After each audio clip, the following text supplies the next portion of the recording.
Dan ketika mereka ditemukan, banyak anggota yang terbaring dalam formasi mirip bintang melingkar yang cukup menyeramkan dengan kaki mengarah ke bagian dalam lingkaran.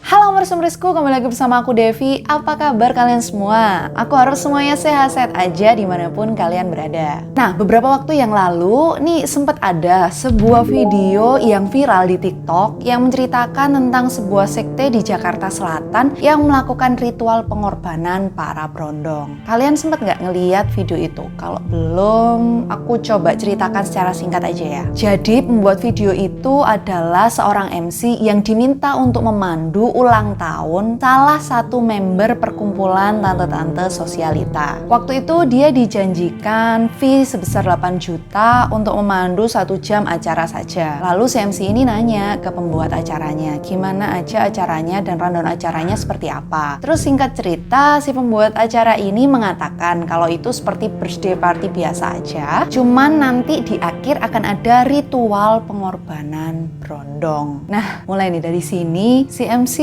kebingungan, maksudnya gimana nih ritual pengorbanan brondong. Lalu si pembuat acara ini bilang ke MC tadi, ya ritual pengorbanan brondong bener-bener pria muda dibunuh lalu darahnya diminum bareng-bareng. Mirip lah kayak film Rumah Darah. Cuman bedanya dengan film itu, kalau di Rumah Darah itu korbannya ditangkap secara paksa. Kalau di acara ini para korbannya sudah ikhlas dan mau untuk dikorbankan karena kabarnya nih dia sudah dibeli dengan harga yang cukup fantastis. Si pembuat acara itu juga bilang kalau tujuan ritual ini adalah untuk kecantikan, kekayaan, dan awet muda. Bahkan dia juga menambahkan kalau ritual ini sudah dilakukan selama 15 tahun berturut-turut karena setiap tahunnya mereka akan mengadakan 1 kali ritual. Dan birthday party itu cuma sebagai kedok untuk menutupi ritual yang sesungguhnya. Video yang dibuat MC ini cukup menghebohkan masyarakat di media sosial dan kabarnya bahkan pihak kepolisian juga sampai turun tangan untuk menyelidiki kasus ini. Cuman masih belum diketahui tentang kelanjutan dari kasus ini. Sebenarnya sih sekte-sekte sesat seperti ini juga banyak tumbuh di negara-negara lain. Bahkan sekte-sekte itu tidak segan-segan untuk membunuh, melakukan tindakan kriminal baik kepada anggotanya maupun kepada orang-orang lain.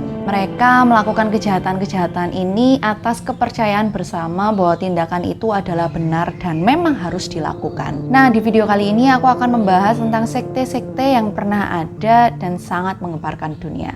Apa aja itu? Kita langsung saja mulai.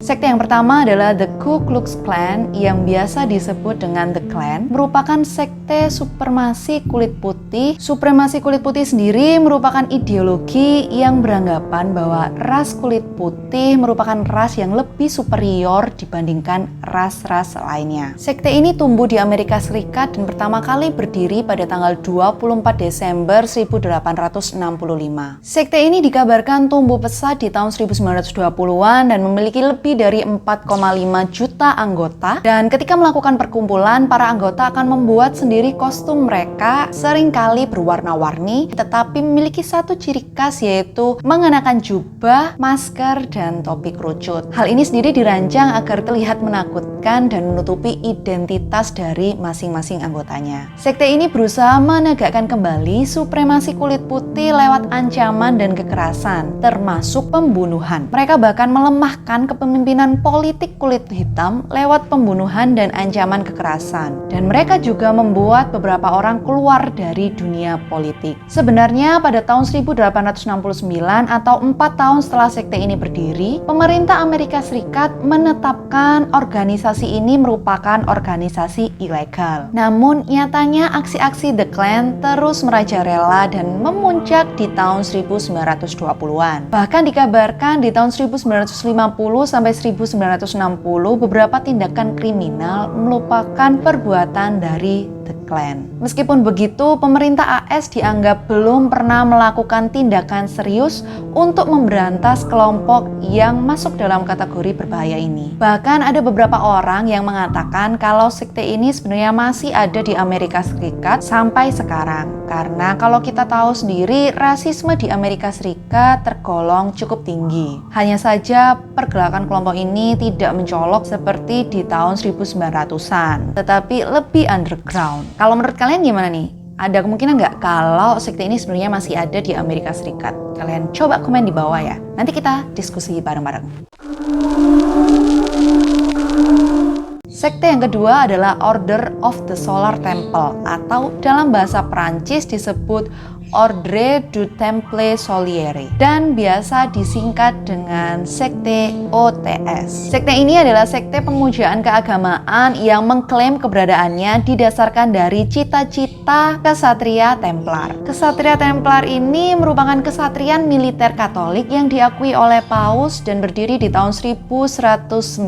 Sekte OTS ini sendiri didirikan oleh Joseph di Membro pada tahun 1984 dan merupakan sekte yang cukup terkenal karena dikaitkan dengan serangkaian pembunuhan dan bunuh diri massal pada tahun 1994 dan 1995 yang merenggut puluhan nyawa orang di Prancis, Swiss, dan Kanada. Pembunuhan pertama mereka mulai dengan membunuh seorang bayi yang dianggap sebagai bayi antikristus. Dilanjutkan pembunuhan dan bunuh diri massal di 2 desa di Swiss Barat, kemudian bunuh diri massal di Prancis, dan beberapa pembunuhan lainnya. Sekte ini sendiri akhirnya menghilang setelah pemimpinnya Joseph di Membro bersama 12 muridnya ditemukan tewas bunuh diri dengan beberapa pengikut lainnya. Dan ketika mereka ditemukan, banyak anggota yang terbaring dalam formasi mirip bintang melingkar yang cukup menyeramkan dengan kaki mengarah ke bagian dalam lingkaran. Wow, cukup creepy ya. Duh, jadi penasaran nih, apakah aku harus membuat satu video khusus sekte OTS ini? Kalau iya, coba kalian komen di bawah ya. Akan aku bikin.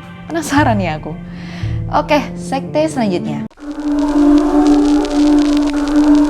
Aum Shinrikyo atau Elf adalah sebuah gerakan agama baru di Jepang. Suku kata Aum merupakan bahasa Sanskerta yang berartikan agama kebenaran dan Shinrikyo dalam huruf kanji berarti kebenaran tertinggi. Sekte ini didirikan oleh Shoko Asahara pada tahun 1984. Dia mengajarkan tentang ramalan hari kiamat termasuk tentang terjadinya perang dunia ketiga yang berujung pada kehancuran negara-negara diakibatkan nuklir.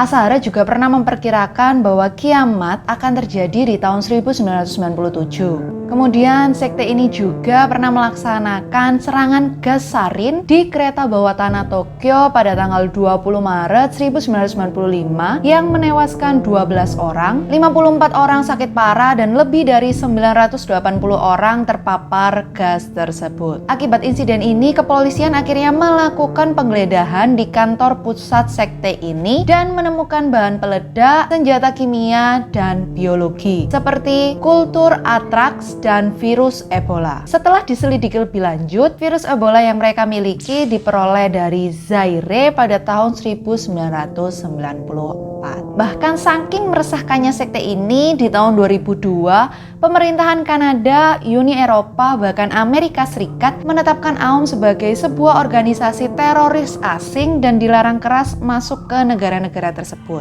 Dikabarkan juga di tahun 2007 terjadi perpecahan sekte dan berdirilah sekte baru yang bernama Hikari Noa atau Cincin Cahaya yang mempunyai komitmen untuk menyatukan sains dan agama dengan menciptakan ilmu baru pemikiran manusia. Kabar selanjutnya tentang sekte ini masih belum dapat diketahui, tapi mungkin saja sekte ini masih ada di Jepang. Rada horor sih sekte ini karena dia bisa punya virus Ebola dan mungkin direncanakan untuk disebarkan di negaranya sendiri kali ya. Rada horor sih denger virus-virus akhir-akhir ini, terlebih di kondisi kayak gini ya kan. Oke, kita lanjut ke sekte berikutnya. Heaven's Gate adalah sebuah kelompok agama UFO Amerika Serikat yang berbasis di San Diego, California. Kelompok ini didirikan pada awal 1974 dan dipimpin oleh Marshall Applewhite dan Bonnie Nestle. Sekte ini meyakini bahwa pengikutnya dapat mengubah diri mereka menjadi makhluk luar angkasa abadi dengan menolak sifat manusia mereka dan mereka akan naik ke surga yang mereka sebut sebagai tingkat berikutnya atau tingkat evolusi di atas manusia. Sekte ini awalnya terlihat seperti sekte-sekte biasa pada umumnya, tetapi pada tanggal 26 Maret 1997, Deputi Departemen Sheriff San Diego County menemukan mayat 39 anggota aktif kelompok tersebut, termasuk Applewhite, di sebuah rumah di Renco, Santa Fe, pinggiran San Diego. Anggota sekte ini diyakini melakukan bunuh diri massal setelah melakukan serangkaian ritual keagamaan. Sebelum bunuh diri massal ini dilakukan, situs web sekte ini sempat menampilkan pesan, "Hale Bob membawa penutup gerbang surga. 22 tahun ruang kelas kami di sini di planet bumi, akhirnya kami sampai pada kesimpulan kelulusan dari tingkat evolusi manusia. Kami dengan senang hati bersiap untuk meninggalkan dunia ini dan pergi bersama kru." The People Temples merupakan organisasi keagamaan yang didirikan pada tahun 1955 oleh pendeta James Warren Jones atau disebut juga Jim Jones. Sekte ini berafiliasi dengan denominasi Protestan atau murid-murid Kristus pada tahun 1960. Afiliasi ini merupakan upaya yang berhasil untuk meningkatkan keanggotaan kelompok ini karena anggotanya semakin berkurang dan reputasinya semakin menurun. The People Temple sendiri terkenal karena aksi bunuh diri massal yang terjadi di Jamestown, Guyana pada 18 November 1978. Sekte ini dibentuk di Texas pada tahun 1955 oleh Benjamin Roden. Sekte ini mewarisi pandangan apokaliptisisme yang membuat mereka percaya bahwa mereka hidup di suatu zaman di mana nubuat-nubuat Kristen tentang penghakiman ilahi yang terakhir akan segera terjadi. Mereka memisahkan diri dari masyarakat dan mendirikan sebuah rumah secara berkelompok di sebuah tanah khusus. Sekte ini dikabarkan mempraktekkan poligami dengan pengantin-pengantin di bawah umur, menyakiti dan menyiksa anak-anak, serta mengumpulkan senjata ilegal. Salah satu anggota sekte ini sempat melaporkan tindakan yang dilakukan oleh sekte ini kepada kepolisian setempat. Hingga puncaknya pada tanggal 28 Februari 1993, Biro Alkohol, Tembakau, dan Senjata Api atau BATF melakukan penyerangan ke area mereka dan FBI melakukan pengepungan selama 51 hari. Hal ini mengakibatkan 6 orang anggota BATF dan 82 anggota sekte tewas. 27 orang diantaranya merupakan anak-anak. Sempat terjadi pertentangan di pengadilan tentang siapa yang memulai insiden ini. Terlebih terdapat korban anak-anak dan korban yang tewas juga cukup banyak. Nah, itulah dia beberapa sekte yang tergolong cukup meresahkan di beberapa negara. Sebenarnya masih banyak sekte-sekte lain yang cukup merugikan dan masih ada sampai sekarang, bahkan mungkin juga ada di Indonesia. Kadang mungkin kita bertanya-tanya, kenapa kok sekte-sekte sesat seperti ini bisa tumbuh dan bahkan sampai memiliki jutaan anggota. Ya, kalau menurut aku sendiri sih mungkin aja apa yang ditawarkan oleh sekte-sekte ini lebih nyata dan dibutuhkan oleh anggota-anggotanya. Atau mereka ngerasa kalau mereka punya kesamaan satu sama lain dan ingin memperjuangkan hak yang sama. Bukan hak sih, lebih kayak ke arah ambisi. Kayak The Clan itu kan, dia merasa bahwa rasnya sangat-sangat superior. Padahal kalau secara asas kemanusiaan kan semua ras itu sama. Oke, Amers-Amersku, sampai juga kita di ujung video kali ini. Sekali lagi aku mau mengingatkan lagi ke kalian kalau please stay at home, tunda-tunda dulu jalan-jalannya, apalagi di kondisi yang seperti ini. Dan aku harap buat kalian semua yang punya privilege untuk kerja di rumah, kalian better stay at home aja. Kalian bisa nonton video aku juga atau video-video teman-teman yang lainnya. Dan buat kalian yang terpaksa berjuang di luar sana untuk bekerja, aku berpesan sekali lagi, jangan lupa menerapkan menerapkan protokol kesehatan, minum vitamin, jangan lupa berjemur, dan tetap positive thinking. Kita nggak boleh sekali-sekali lengah, dan ayo kita saling menjaga satu sama lain biar kita bisa sama-sama sehat selalu dan segera terhindarkan dari bencana pandemi ini. Dan terima kasih banyak untuk Amoris-Amorisku yang sudah menonton video ini dari awal sampai akhir. Kalau kalian suka video ini, jangan lupa klik like-nya, share ke teman-teman kalian. Kalian juga bisa komen di bawah untuk ide-ide topik-topik apa aja yang selanjutnya aku bisa bahas di video-video aku selanjutnya. Dan jangan lupa subscribe channel ini dan juga nyalain lonceng notifikasinya biar kalian nggak ketinggalan video-video seru aku selanjutnya. Jangan lupa juga follow aku di Instagram di @deviamare13. Sampai jumpa, bye.